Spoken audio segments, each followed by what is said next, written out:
10 seconds. Okay.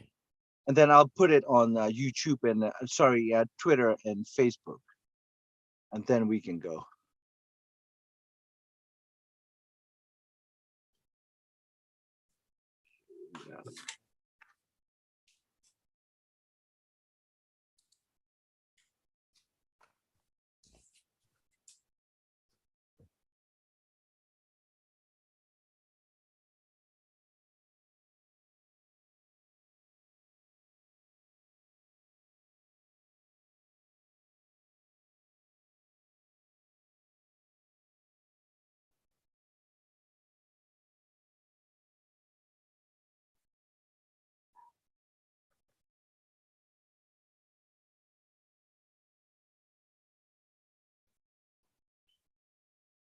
Just bear with me 1 second. I just one more post. Then we go.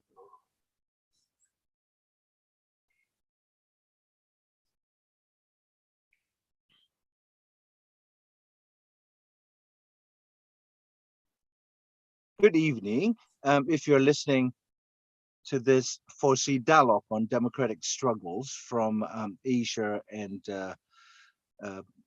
Asia Pacific, particularly Australia, it's 7 o'clock in Sydney and Melbourne, and I'm Zani. I'm the organizer and host for this democratic dialogue series at the Forces of Renewal Southeast Asia. I have a very distinct pleasure and also an honor to host this dialogue with Professor Gil Beringer. He is an American living in Australia, and he retired as the Dean of Law School at Macquarie University in Sydney, and he's a well-known people's lawyer advocating for the protection of lawyers fighting against corruption and state abuses of power. He's also served in the United States Navy back in the mid-1950s, 1955 to be exact. And in the poster, you will see a very, smart-looking in a tan Navy suit, our distinguished guest, Gail.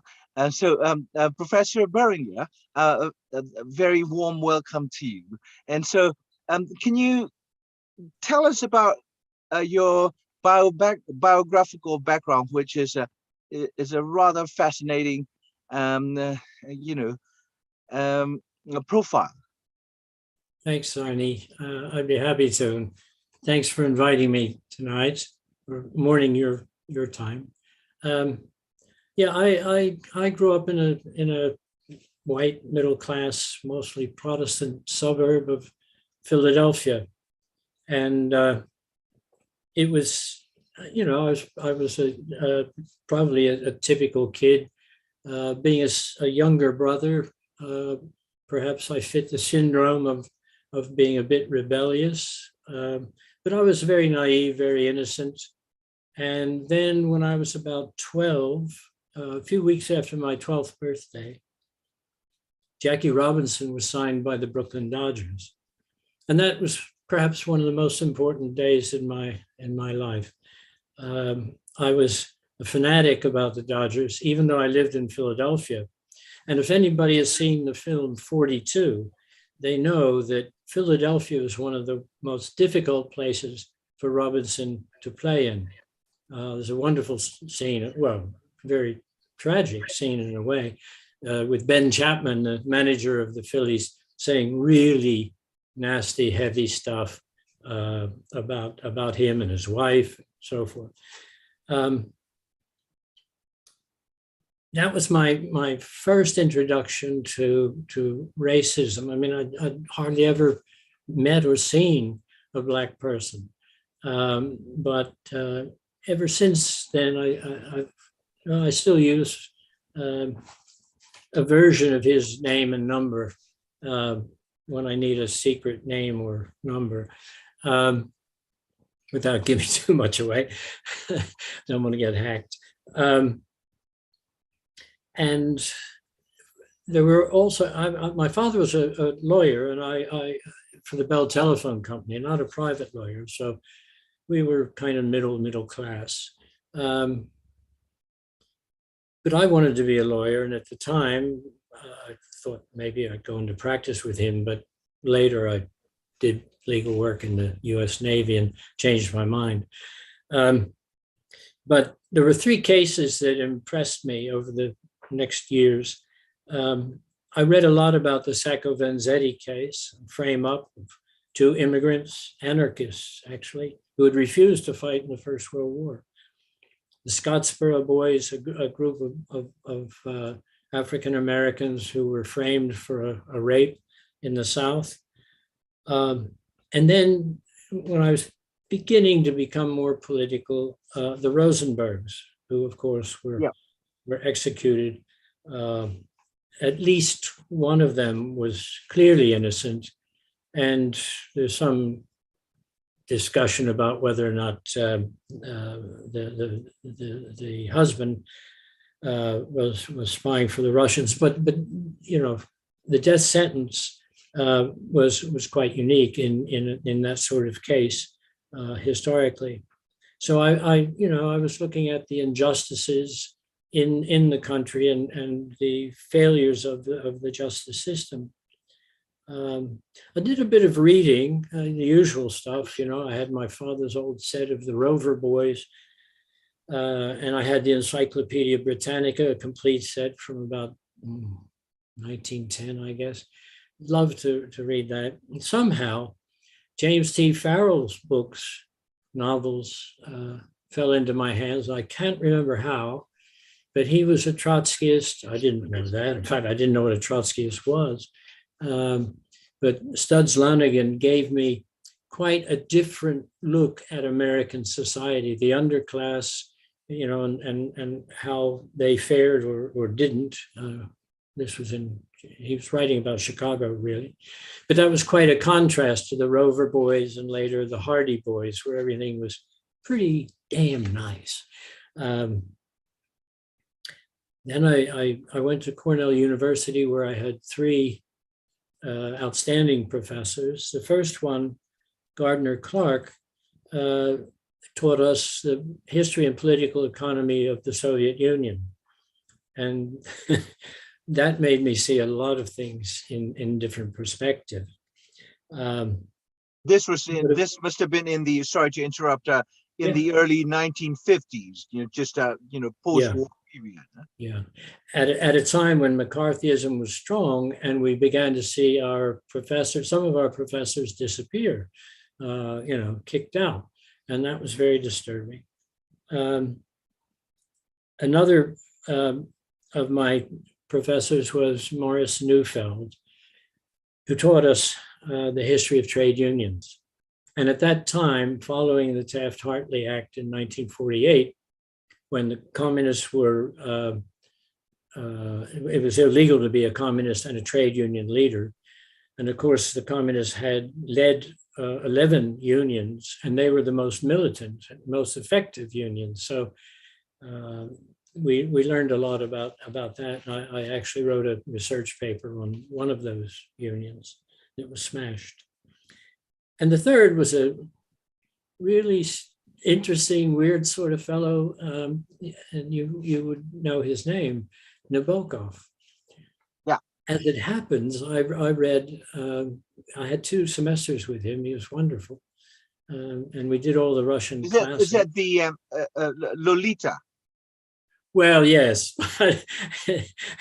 he did a lot of other work, which was quite serious. But that was considered his masterpiece, or he was best known for the making of him, certainly. Yeah.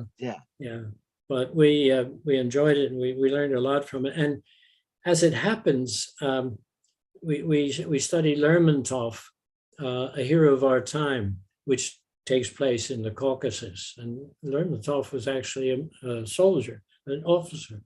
And we learned a lot about that part of the world, which, of course, in recent years has had a very checkered past, to say the least. Then I went into the Navy, and as we were discussing before, some strange things happen when you go into the military. And as it happens, I was in a bunk, or actually a compartment next to a fellow Cornellian, and he was a pretty progressive guy, and he gave me stuff to read. So I had a lot of things in the background which upset me and which made me think twice about the American exceptionalism we had been fed. And he gave me sort of left liberal stuff to read, and that was the beginning. Then I went to London, and of course in London, I really started putting it together because I mixed with a lot of people there. I should say I was in law school before going to London, and I was there with the Hallinan. Hastings at Berkeley. Yeah, Hastings in San Francisco. In San Francisco, that's right. Yeah, and we had some interesting people there, some quite left-wing, the Hallinan brothers. Their father had been the lawyer for Harry Bridges, the Australian, he was the head, the general secretary, we would call it, of the Longshoremen. And they tried to, and he was a communist, and they tried to get rid of him, but Hallinan kept him in the country. Hallinan was the vice presidential candidate, I think, with Henry Wallace. So in San Francisco, you met a lot of progressive people, and there was a lot of discussions going on. And also, I knew some of the beats. In fact, a friend of mine from Ginsburg and all those, like Kerouac. That's right. And one of the lesser ones was actually a friend from a family that was close to my family back in the suburban Philadelphia. He played the saxophone to poetry. So it was the beginning of jazz and poetry movement. So there were a lot of things in my life that were different from the kind of middle-class white normal background that I grew up in. But yeah, it was in London where things began to come together. Then I went to East Africa to teach, and there, of course, I learned so much about how people could relate to each other. You know, the word Ubuntu. I am because we are. Right. I really like that very much. Before you talk about East Africa, I want to go back to your experience in the U.S. Navy. I understand, like you served on a U.S. destroyer in Asia Pacific. Can you tell us about that experience and then what it entailed? Well, as I say, it was during peacetime, so there was never a shot fired in anger. I was enjoying myself in one sense because I was join the Navy, see the world, and I was. And it was, we were out of San Diego. Later, I was on a carrier out of Long Beach. We visited Hawaii, of course. And I must say that later I come to realize that the Hawaiian state was one of the first overseas invasions of the United States in early 1890s.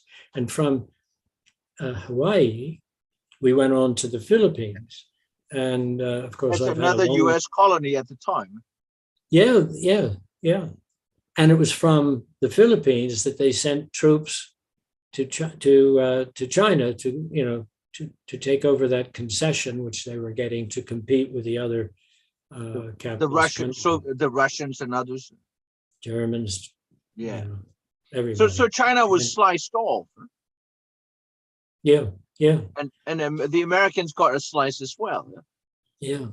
And later, of course, the U.S. used the Philippines as basically an anchored aircraft carrier to bomb Vietnam.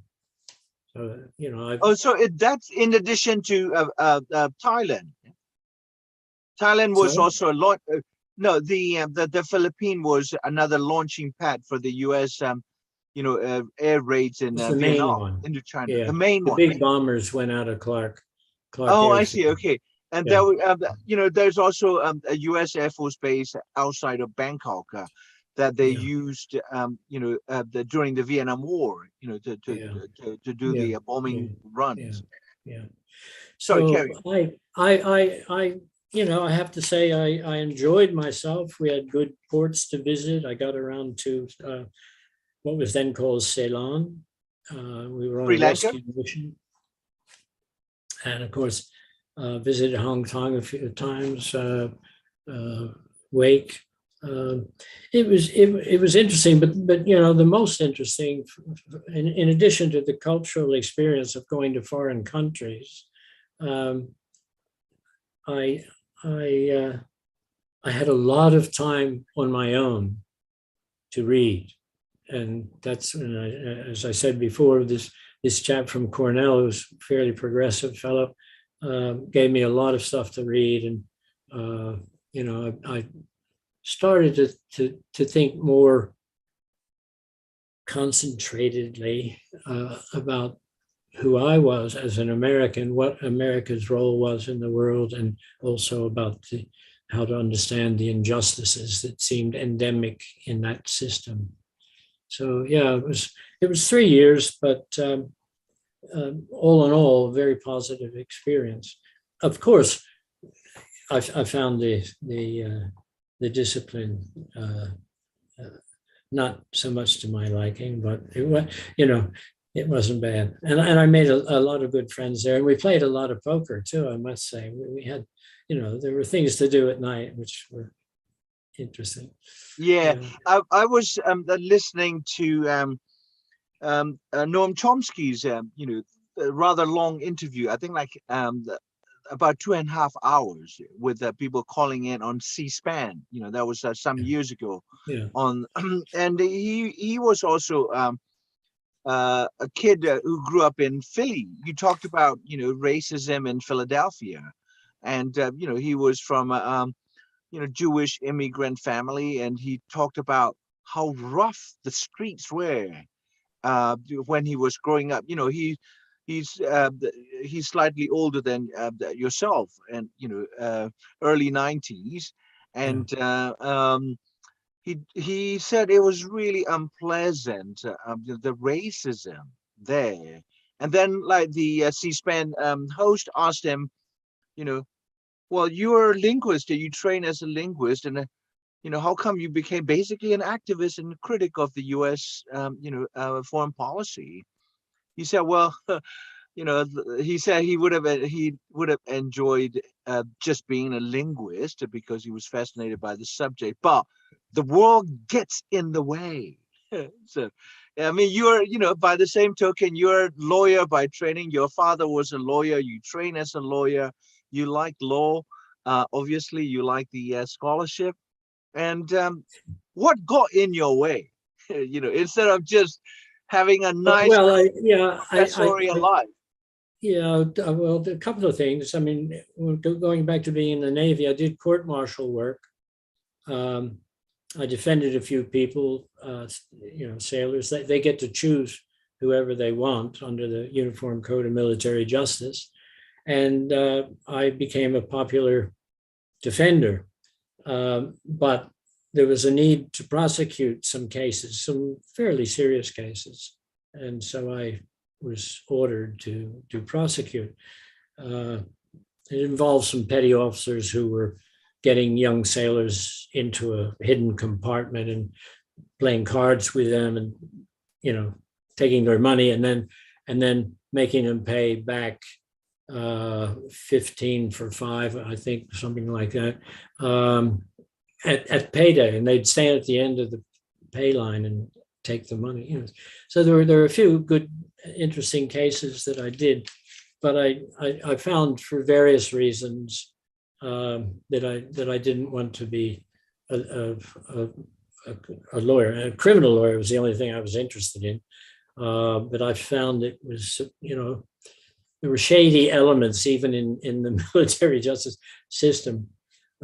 Actually, there's a book uh, entitled "Military Justice is to Justice what military music is to music."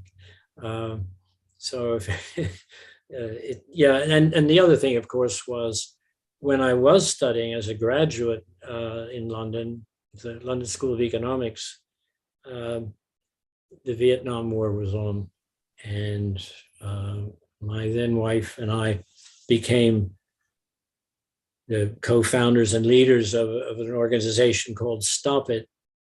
And we attracted as many expatriated Americans. We saw that as our sector to work with.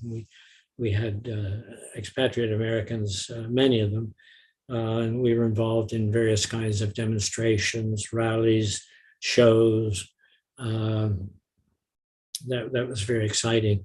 And being a lawyer to me just didn't compare.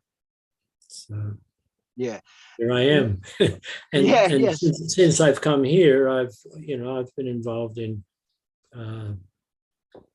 COMA, which was a Committee on Mental Health Advocacy, OSHAG, the Occupational Safety and Health Action Group, and various criminological groups and journals.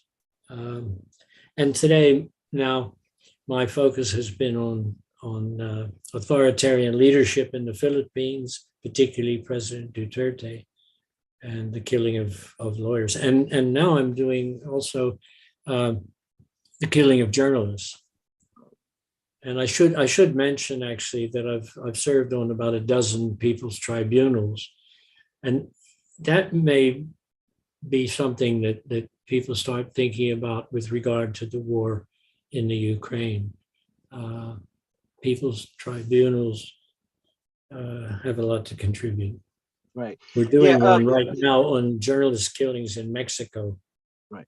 Yeah, I understand. Like you also co-chair the monitoring committee, at the international, the People's Lawyer Association. Like Yeah, persecution of yeah, targeted persecution of lawyers around the world, and yeah. you have co-authored or written a And number of and like and important reports.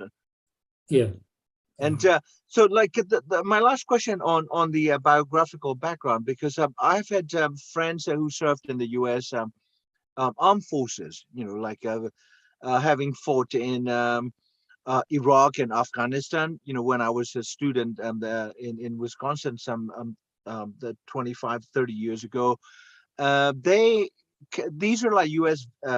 Veterans who saw combat in Afghanistan or Yeah, Iraq, I should say, and they became very passionate against the U.S. militarism. It's so fascinating. These were patriotic Americans who actually fought yeah, in yeah, combats, and they turned against the system. What is obviously there are others, like we started out talking about the racism in the United States, and then of course, like, it's not the racism is not exclusive property of the Americans. And the whole world seems to be infested with this disease, around the world. Australia, Burma, my own country, UK, right? And so I had also met quite a few Vietnam vets, the African Americans in Chicago when I was teaching. I was this like oldish African American gentleman who was in charge of mailroom, postal service for our university, and I would occasionally go and have lunch and chat with him, and he talked about, yeah, we were sent over to Vietnam to defend freedom and to fight the communists. And when we returned home, that we were told we could not have sandwich here or we could not buy coffee here, you yeah. know.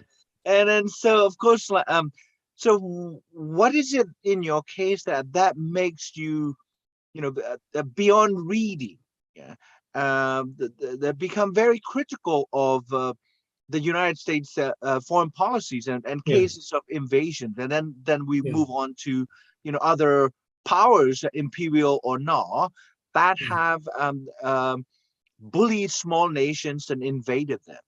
First, what makes you an anti-militarist American? what makes us militarists? Oh, well, What we're makes fed you it. what made you turn against the Oh, United States foreign yeah, policy? yeah, yeah. Well, first, what makes us militarists is the history and the tradition, the propaganda, the ideology, however you want to talk about it. Um, you get it all the time. I mean, every ceremony, every sports event, et cetera, you Flags. see military people, the flags flying, and it's very hard to escape this idea that to be a real American and to be patriotic, you've got to serve your time. You got to go after the enemy. And of course, what we are always told is that it's for humanitarian reasons or to protect or to indeed embed democracy, et cetera, et cetera. So militarism comes with birth in America, and it's been that way. I mean, we were talking before about before the broadcast about the invasions of America. Well, first it was the Brits and to some extent the Spanish, 16th century. Then the displacement and massacres of the native people, of this and attacks on the Spanish, the attacks on the French in the north and down through the middle, grabbing land from Mexico to form Texas and California, manifest destiny. As you said to me earlier, a city upon the hill, the governor of Massachusetts. So it's hard to escape. If it I don't know how to say this, but in a sense, we're the other people who say we are God's chosen people. We're going to do things right, and the world will be better for it. Why you turn against that is because, for a number of reasons. Some of the people feel that, like you were saying, and I remember Muhammad Ali saying, "No Viet Cong ever called me a nigger." There is that truth that you come to that. And many, there were a number of black black soldiers who deserted in the Philippines and fought for the Filipinos, and Wow. they had very good relations with the Filipinos. In fact, the Americans were worried about leaving them there to fighting because they were getting so close to the Filipinos,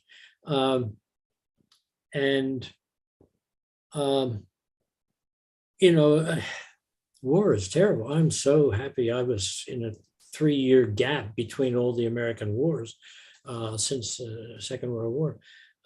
I didn't actually see it, but now we've all seen it on TV and what happened in Vietnam and so forth. So a lot of people just think this is shocking. I shouldn't be doing this to other people. And then there's some, and I met these at Cornell actually, in 1955. We still had some guys coming through in the GI Bill, and some of them were very progressive, and they began to talk about imperialism and the hidden truth of what wars are very often, mostly, I suppose, about. So it's sometimes surprising me that more people don't get the message. Remember the Korean War, there were 21 who stayed. I have the book actually. And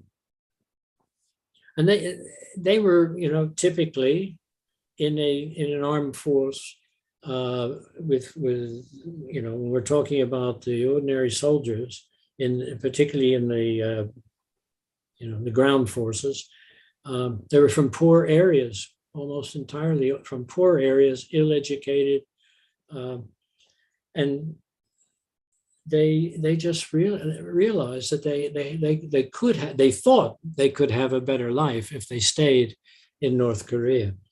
One or two of them did have a better life. The others mostly came back to the States. It's a pretty dreadful place. So there are many reasons why white people turn, and I'm surprised that more don't. Yeah, I think but as you very well know, the late Martin Luther King Jr. Gave this very analytical speech at the Riverside Church.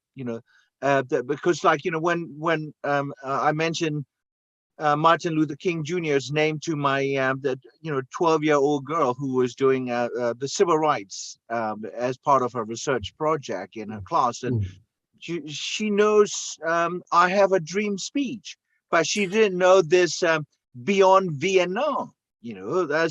That's a very, very analytical and deep, deeply thought through speech.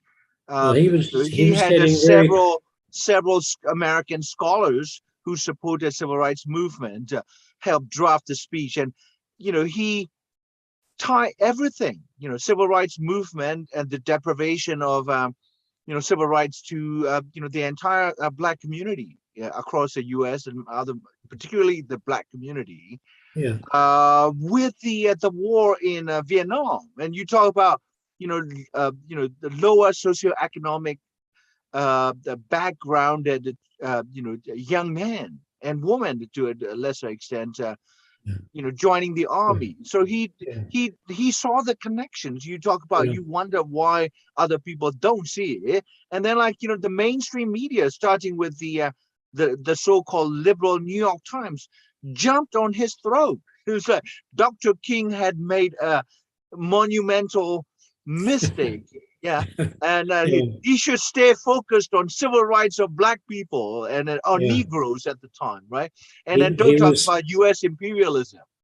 Yeah, and he was getting very close to Malcolm X, and they had many discussions and agreed on a great deal. I think probably they learned from each other considerably, but they had to go. Of course, political violence and assassination at home is another angle. But now moving on to the our topic of invasion, it seems to me that powerful states invade smaller states that they consider need to be disciplined, right? And irrespective of whatever the international norm, whatever the international law, or whatever global institutions, League of Nations or the United Nations today, or maybe something else after United Nations long gone. I agree. I mean, that is the case, and it's interesting that some powerful states don't, even though they've been involved in creating this international legal order, if you will, they don't sign up to it. If we're talking about invasions in regard to Ukraine, neither the United States or Russia or Ukraine, as it happens, have signed up to the Rome Statute. So the ICC would have pretty much no opportunity to try them. China is not a party to it. We've got recently Stockholm International Peace Research Institute's the report on the defense expenditure, the military spending really around the world, in a Yeah. single year. Like we've got over 2,000 plus billions, 2 trillion, right? $2 trillion global spending, and 62% of which are by only 5 or 6 states, 4 UN Security Council members, US, China, Russia, Britain, and then the second largest, the second most populous and largest democracy in the world, India, right? But basically we're looking at world's leading nations, past and present, and biggest economies, US and China, number 1 and number 2, and then oldest democracy like UK, and then you've got the largest nuclear armed state, Russian Federation, and then you've got the most populous, India, and the largest democracy. Mm. These leading nations are also the biggest spenders in what they call defense spending, right? Yeah. At a time that people are struggling for grains, for energy, these guys are spending like mad. Can you talk a little bit about this phenomena that the president and then General Eisenhower addressed in his farewell speech, the military industrial complex? That this isn't coming from Jacobin or Nation or any the marginal left-wing publication. This was from the farewell speech to the nation by the US president and ex-general Dwight Eisenhower. Can you talk about that complex, and then we can go on to different cases of invasions? Well, yeah, I'm just looking at some figures here, and the United States, of course, has the biggest arms industry, and it is from 2017 to 2021, almost 39% of total world arms sales were by the United States. So they're making huge amounts of money. Of course, those arms go to some of the next level of military power. The Saudis, for example, and the Americans are backing them to war on, as you say, a small country next door. Yeah, Yemen. It's horrific. What is happening there is horrific, but you see very little in the media. And the media certainly bears a lot of responsibility for what is happening today in the Ukraine and what has happened previously in other countries. The United States has 750 to 800 bases around the world. Military bases. Yeah, military bases. Yeah, and if you look at Russia like that, those a high percentage of those bases, are around from up north down to Turkey, just something like encirclement. Yeah, well, yeah, we don't have the other side, but of course that's an ambiguous side, isn't it, with China, which is, historically they've had their problems, but ironically they're coming together now as the result of the American proxy war in Ukraine against the US, against Russia. And of course you can't lose if you're in the arms industry, because they get destroyed and used up. So you have to make more. It's amazing.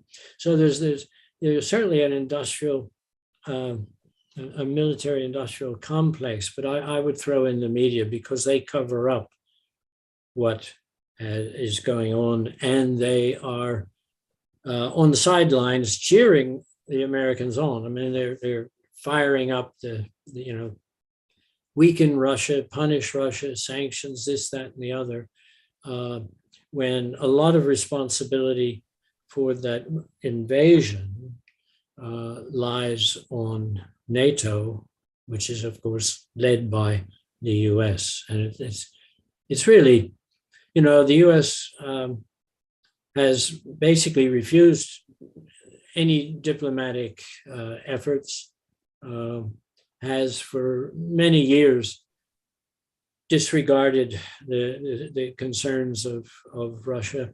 And I was, when you asked me to do this, I was thinking back to my childhood when I was 6 years old and the Russians invaded Finland. And I, of course, was on the side of the little guy, as I usually am. Of course, the underdog. And our neighborhood gang, we had a field behind our houses, hadn't yet been developed. And it was wintertime, and we had sleds, or sledges, as some people say in English. And we tried to find as many white pieces of clothing as we could, and sweaters, of course, and things. And we had sticks that we, or pieces of wood that we made into rifles.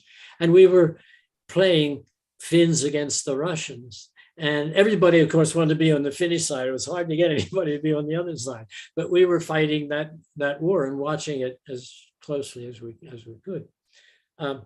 But why I mention that is because the Russians couldn't beat the Finns. And if you look at the history, going back to the 19th century, what Russia was doing in the Caucasus and what they've been doing in the 90s and early 200s in the Caucasus, they aren't that, except for the nuclear weapons, of course, but they are apparently almost congenitally incapable of developing a truly efficient, competent, effective fighting army. How did, I was going to say, of course, Napoleon was defeated and Hitler was defeated at the cost of more than 30 million, 28 million in the Second World War. Yeah. And under Napoleon, who knows, but I'm sure there were millions. And there was also the intervention by the West to overthrow the Bolshevik Revolution. So, and interestingly, it was Trotsky who organized a fighting force that could withstand the attacks from the white Russians and the foreigners. But all this hoopla about how strong America has to be in order to fight the Russians or to help the Ukrainians fight the Russians. If you look at history, the Russians are a bit of although brutal, a bit of a paper tiger. But that they've made a mess there. That invasion is unjustified. I myself was surprised. Of course, they had invaded a few other countries. Afghanistan was terrible, a disaster, unforgivable. In Syria, they were invited in, as opposed to the Americans just flying in and bombing. But in the Caucasus, and in Chechnya and Georgia, they did some terrible things. I'm not. Those are very complicated and historic, and they go way back.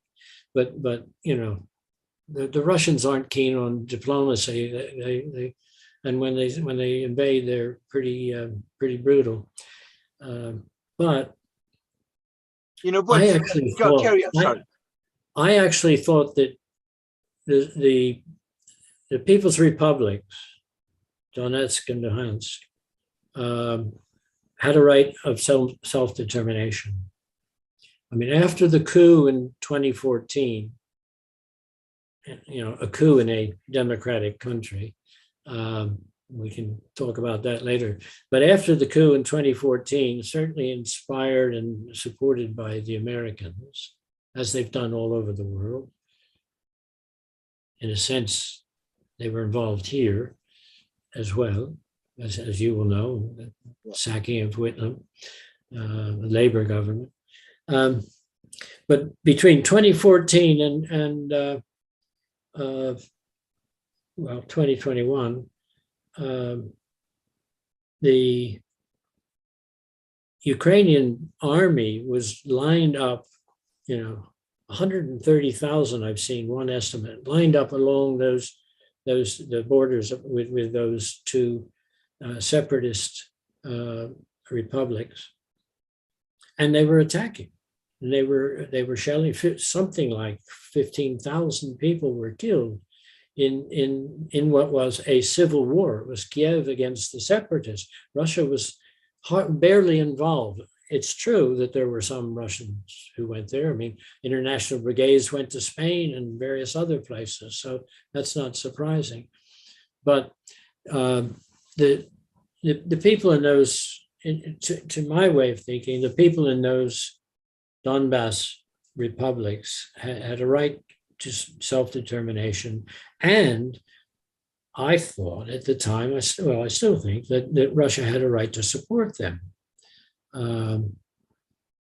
But the invasion was I don't want to use the word crazy, because that's not very helpful. It was a big mistake. And, Putin may very well pay a personal price for doing that, because it doesn't seem it's going to end very well, and certainly won't end very well for either side. Right. Yeah. I mean, historically, it's quite interesting because as you know, I think like one of the last czars, that basically played the warrior himself, like elbowing aside his own military commanders. You see what I mean? Like, and the czar with a very comfortable, privileged palatial life, but played this warrior, and it went disastrous. You know what I mean? And that was one of the reasons that that helped trigger the October or Bolshevik Revolution, right? I mean, you talk about the historically Russian armies have proven incapable of fighting an effective and a competent wars, and the Putin is a former KGB agent. He's not a military strategist, and he seems to be dictating all the all the moves. You know what I mean? That's an interesting the parallel historically. Now, could I say? I think we do have to mention Stalingrad and the rollback of the Nazis. I mean, the Germans went through them like a hot knife through butter, but they met their match. But a lot of that was the winter. Lukov. Yeah. But a lot of it was the winter. Same thing that extended lines. And the same thing with Napoleon's intervention, and we have to give credit to the Red Army. They did do a good job. I have to say that. So I may have been exaggerating, but there is evidence in the modern period of real ineffective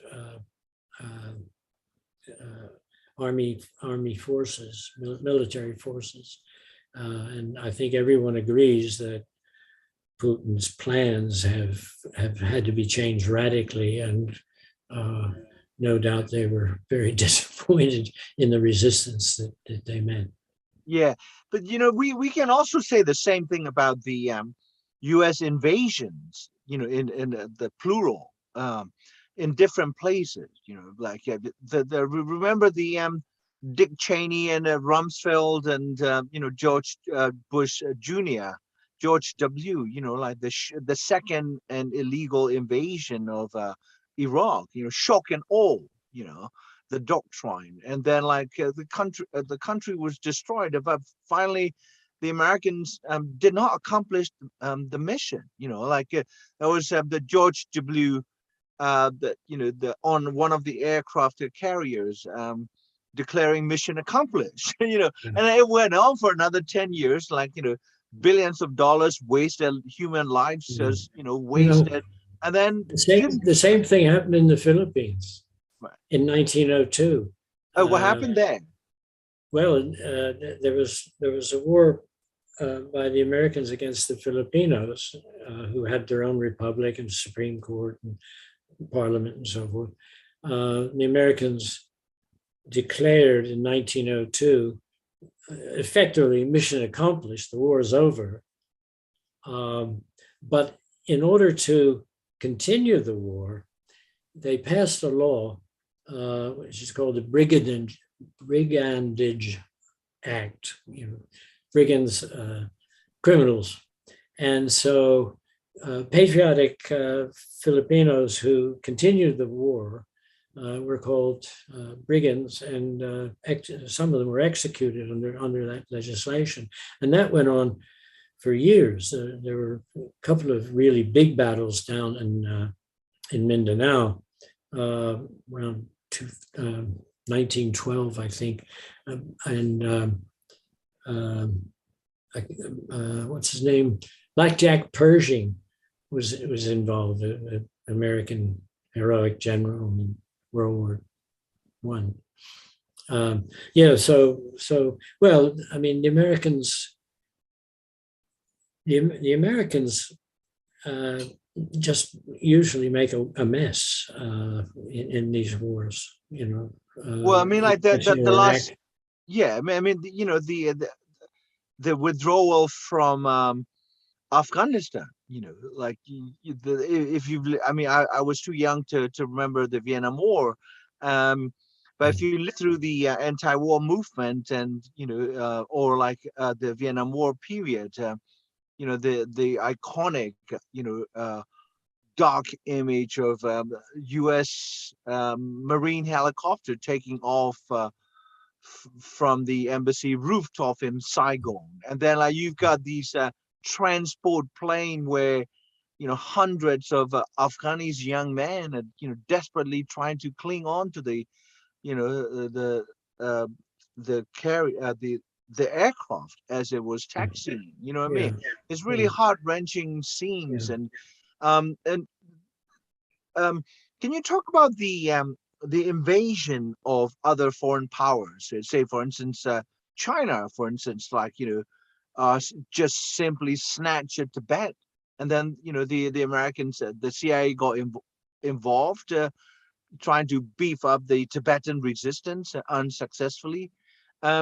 So, like, from an international law perspective, like you talk openly earlier about these superpower states, if you will, completely treating themselves above any process of judicial accountability.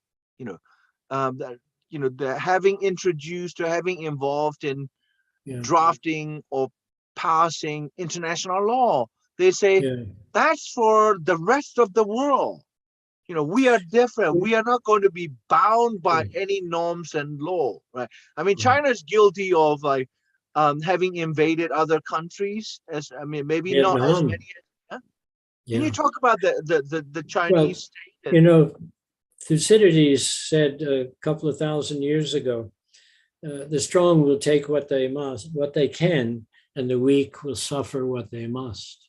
So this is a phenomenon well familiar to scholars and others for a very long time. There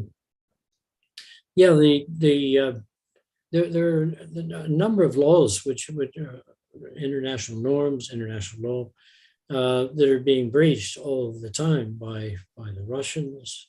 I have no doubt by the Ukrainians as well in terms of war crimes.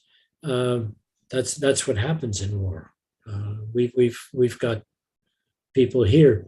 We've got a guy who's suing the newspapers for exposing the fact, allegedly, I must say. You mean Australian war crimes, sir? Yeah, yeah, and they've been caught on yeah, everything's caught on mobile phone these days. Yeah, we've seen the guy. We've seen the war crimes. Some of our special forces killing Afghan civilians just because they didn't like them, I guess. Just standing over them shooting. We've seen it on TV. But I mean, one of the problems is that while international law sets the norms, the standards that countries must meet, there's little that can be done to enforce those norms.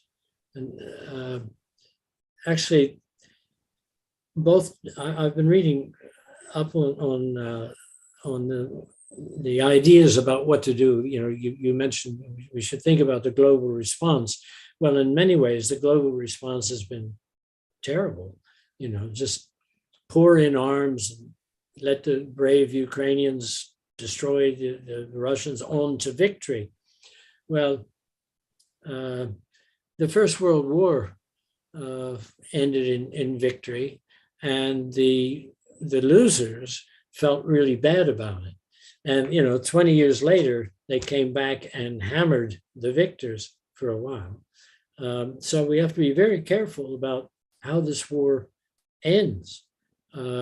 Whatever the justifications are on either side, and however cruel and barbaric and unjust the Russians were to invade, we need peace, and it needs to be a negotiated settlement, and then some mechanisms for ensuring that settlement holds. Because who's going to, nobody's going to trust the Russians now.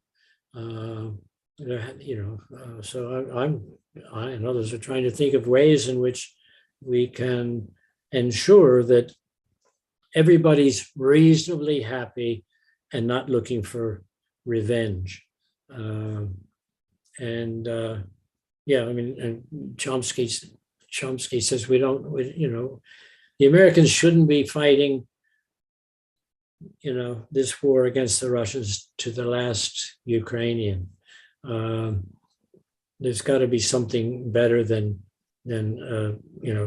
rooting for total victory and pouring, what is it, $23 billion of aid into Ukraine? $33 billion. I mean, that's a staggering amount of U.S. taxpayers' money, fueling the proxy war, because that's how the military planners see it. What's interesting is going back to the earlier discussion about the military industrial complex. What many of us seem to be oblivious to is the fact that there's a revolving door between the Pentagon and the defense or arms industry. Say, for instance, like your defense secretary, David Austin, former general, he's also a director sitting on either, Lockheed Martin or Raytheon. You see what I mean? And a single missile is burning millions of dollars a pound. You know what I mean? Yeah. Missiles are, Yeah. Before up to 20 from 2014 to 21, and in the last year, the Americans put in something like $6.5 billion in military aid to Ukraine. To Ukraine. Yeah, they were waiting for in a way, as I see it, the Americans set a trap for Putin. They wanted another Afghanistan. They wanted to weaken, to destroy him, the Russian state, and Putin was silly enough to fall into that trap. I mean, a lot of stuff is coming out now about what the Americans were planning and what they were doing. The Canadians in the UK were training, I've seen a report, 55,000 troops for Ukrainian troops they were being prepared for what was likely to come, because they were ignoring everything that Russia said. They were ignoring about their own security, and the breaching of the Minsk agreements, which ended the fighting for a while in the Donbass. We really need to develop a people's movement to end the war in the United States. And that's going to be difficult. I guess I'm not familiar with what's happening there now, but I don't see a lot in the news about mass protests, which in a way brought the end to the Vietnam War.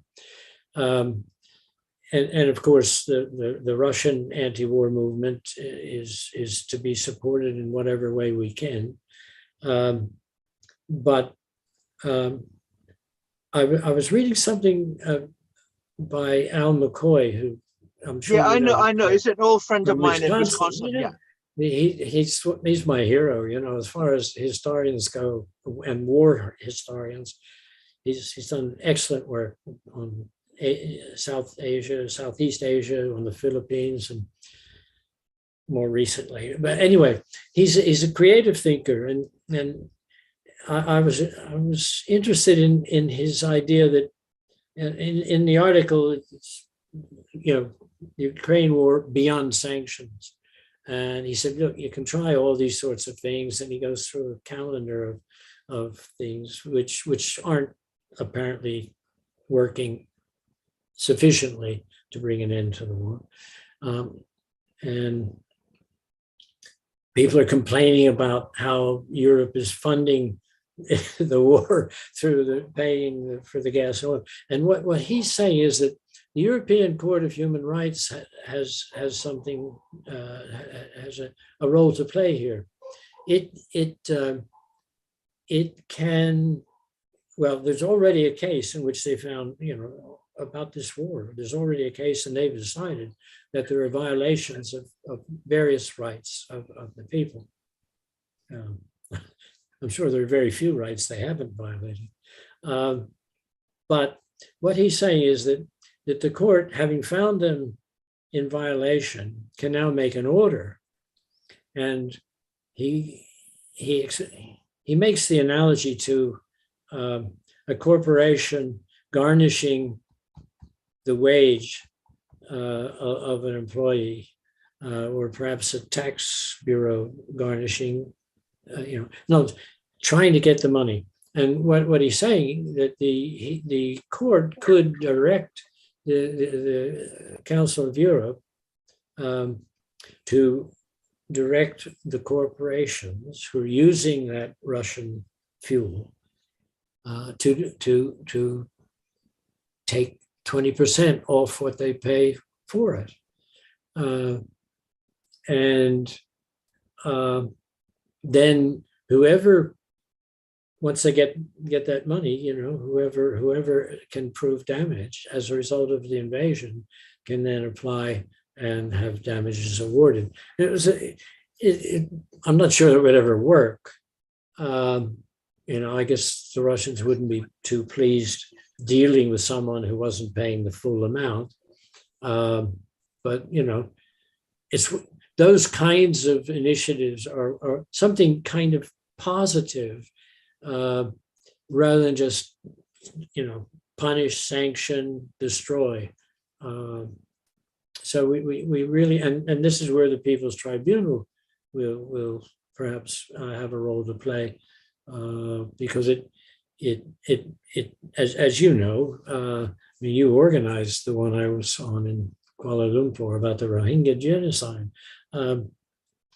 It brings into play, into public discourse, a lot of evidence, and looks to scholars, academics, and others for suggestions, recommendations, and so forth, and could maybe make a contribution to the settling of this matter, so that it won't arise again, because that's what a lot of people think. And for countries like Sweden and Finland and others to talk about joining NATO is just crazy. NATO is a burr under Putin's saddle, and I think NATO ought to really stop enticing Ukraine and others to join. And that's one of the reasons why I wanted to mention the ineffectiveness of the Russian military. Yeah, and also I think the Western media, multiple European languages, seems to have seem to be bombarding the public in the West with this, rather stupid personalization of the war, as a Putin, anyone who studied Zelensky. Yeah, Good Putin versus Putin is the hero, and Zelensky is the hero. Yeah, the West has found their hero in Zelensky, and then vilified Putin. It's not that Putin is not bad. Obviously any leader, who take his country to war, there cannot be a good leader, right? That's a very last resort, and there are other options beyond wars. And what I'm interested in is there have been war studies that have discovered or established, as a matter of fact, that since the end of the First World War, the greatest number of casualties in any war, invasion or defensive or whatever type of war, is civilian populations, right? Yeah. Statistically, whether you're fighting the war against terror or, conventional war, it's the greatest number of casualties, which the U.S. State Department call collateral damage, right?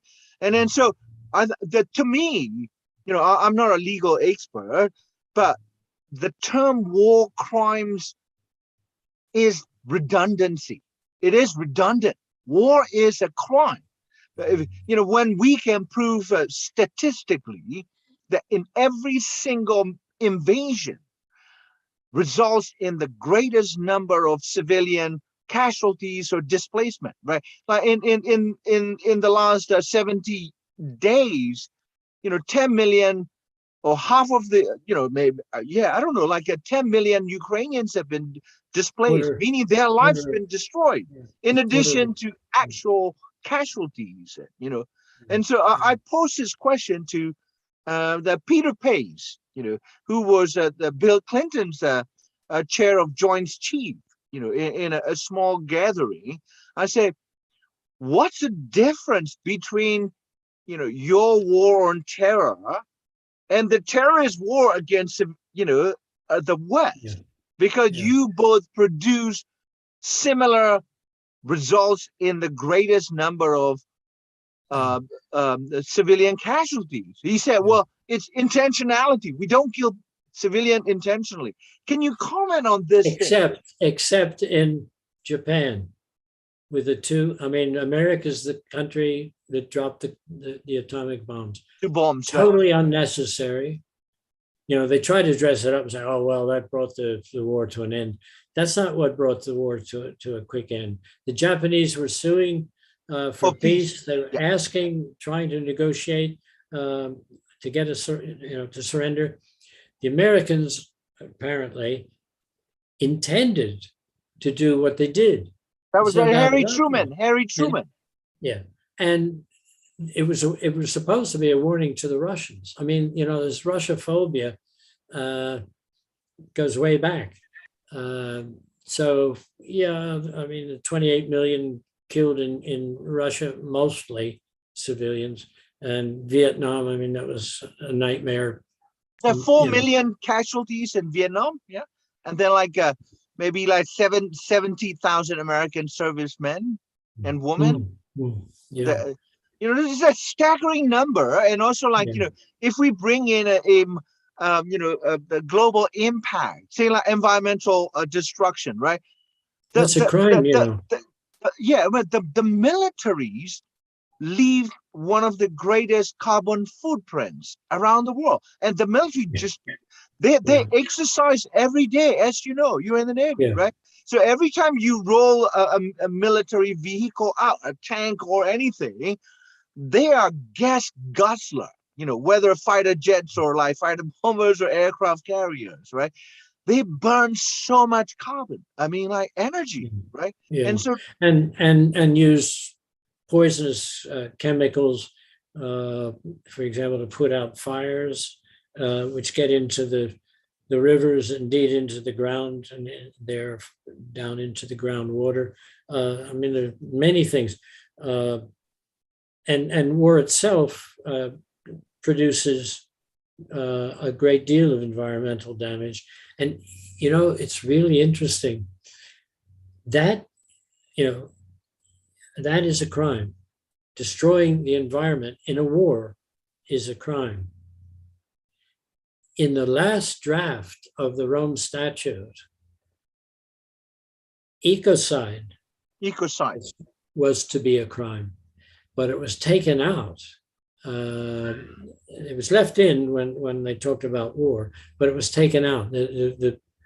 So corporations and indeed states could not be sued for destroying the environment in peacetime. And as we know, many corporations do destroy the environment in peacetime. So there's no doubt in my mind that's why it was removed from the statute. Yeah. So where do you think that we are going now? The genie's out of the bottle, right? Because Antonio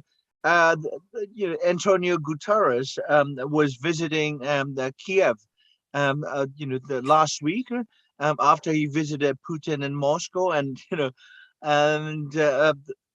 while he was in Kiev, the Russians launch a missile attack. You see what I mean? So, Yeah. what roles do international institutions such as UN, and other judicial organs of UN play in either holding the actors in war to account, or to prevent, or to have any type of effective and effectual political settlement? I mean, why do we have laws and institutions if they cannot be instrumentalized, for human well-being? There's no enforceability. Well, to answer that, I'd have to have a course in jurisprudence. I think it would take a long time, but there are a couple of things that I can say. One is that those laws and institutions are applied effectively, but typically against the poor and the weak. It is not universally applicable. Which European country has ever been dealt with and punished by any of those institutions? Which of the there are only a couple, and mostly, like in Yugoslavia, they are the weak, the shattered, the ones whose countries have been destroyed or defeated, and so forth. Some in Africa, the Pinochet under universal jurisdiction was, but not the big guys, not the ones who are really the much more dangerous ones historically. So international law applies very much like national law. It's victor's justice. It's injustice for the poor, etc.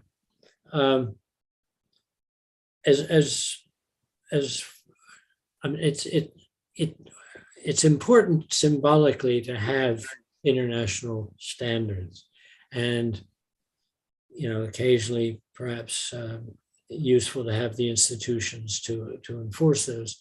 But beyond that, it just isn't working and doesn't work and can't work. I mean, when you can opt out of the system whenever you want to, which is what the big guys do, the United States, for example, or even in the case of the Philippines, there's some question about whether Duterte will be prosecuted to the end. There's been an investigation of him, but he withdrew from the Rome Statute. Now, he got bad advice. He should have done it sooner, because what he has done prior to the withdrawal, he could be liable for. But it's an example of how you can get out of the jurisdiction of the system. And yeah, I mean, and the second thing, of course, is that in large measure, the international law and its institutions operate to benefit those most advanced countries.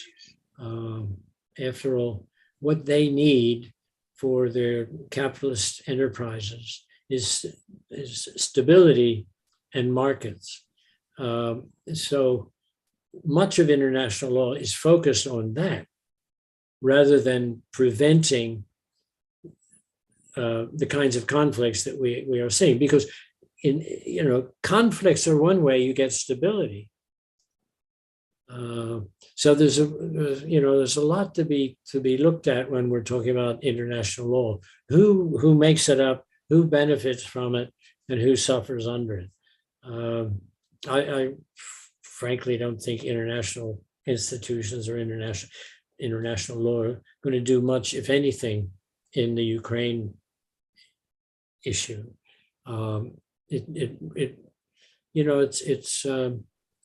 It's a question of the international community, the people on the ground who have to say enough is enough, stop the war. And I don't see much of that yet, but it needs to be developed both in US and Russia in and Western, Ukraine. in Europe and in parts of North America, particularly like Canada and USA, you are not seeing anti-war movement, right? If you are opposed to, escalating the war, you are seen as or portrayed instantly as a Putin apologist, right? Yeah. Even if you say that Putin needs to be held accountable to the extent possible for what he has done. But then you've got the various US and the UK leaders that could be said to have commission war crimes and crimes against humanity, in many cases of their militarist adventures, if you will. And so, so we have a scenario where, leading nations of the United Nations with veto power, are also among the biggest arms dealers, arms manufacturers, right? And they are beholden to Eisenhower's military industrial complex. Right? I mean, what could be a chilling, more chilling than defense secretary sitting on the Raytheon board of directors? You see what I mean? I mean, it's just like this conflict of interest and the total absence of any type of principles or ethics that guide the behavior of the generals. We talk about Russian oligarchs. Well, what about the American oligarchs? We call them billionaires, right? And that they buy NASA and everything. And so the final thought of where we are heading, that given the current trend where all gloves are off. I mean, China, US, we haven't even scratched the surface. We're still talking about the proxy war, right? And that China, US is another the open contest. Yeah, I really can't speculate on where we're going to go. The trend doesn't look good with so many authoritarian leaders being elected, re-elected. But China must be sitting there thinking, "Oh my goodness, look what the Americans are into." I think they're much more clever, more long range planning oriented, and I think that they see that a short term relationship with Russia is valuable for them, and that their potential enemy. I hate to say their enemy, but the United States is